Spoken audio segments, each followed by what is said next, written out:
Now entering Riverton, population 10,682, and it's about 81 degrees right now.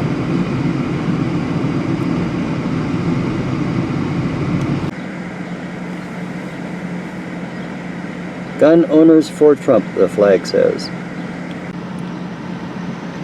And that is the Riverton Museum. As Jessica said, it's right across the street from this house that we're looking at.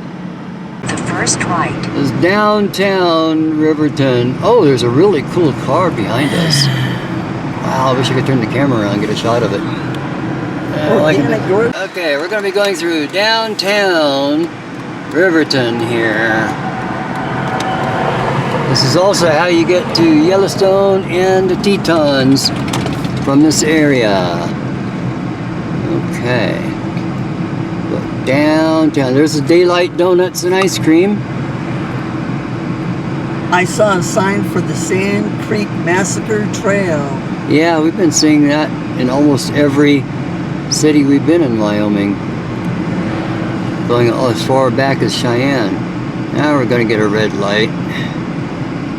Okay, so we'll pick this up after the red light is changed.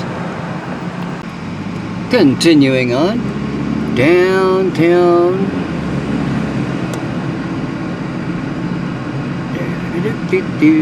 Natural food store. Naturally. According to that, it's 138 and it's 90 degrees.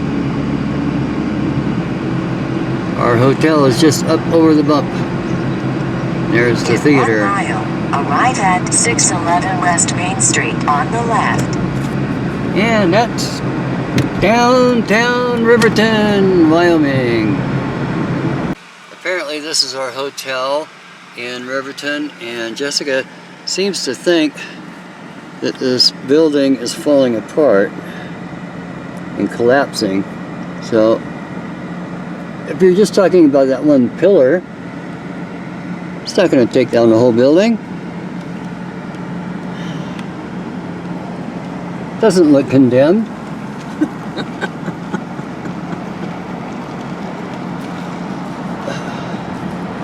Hopefully we'll be on the ground floor.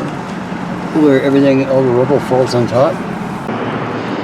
Well, the hotel we booked was a dump. And it was scary, and it was falling apart, literally. There was a pillar that was crumbling away. So we decided to forego that. I'll see if we can get a refund, but even I don't. We decided to stay somewhere else, so here we ended up. We booked the Paintbrush Motel, which seems to be fairly decent. They only had a room with 2 double beds, but that's okay. It seems safe and clean and not falling apart like the other hotel. So that's where we are for the night in Riverton.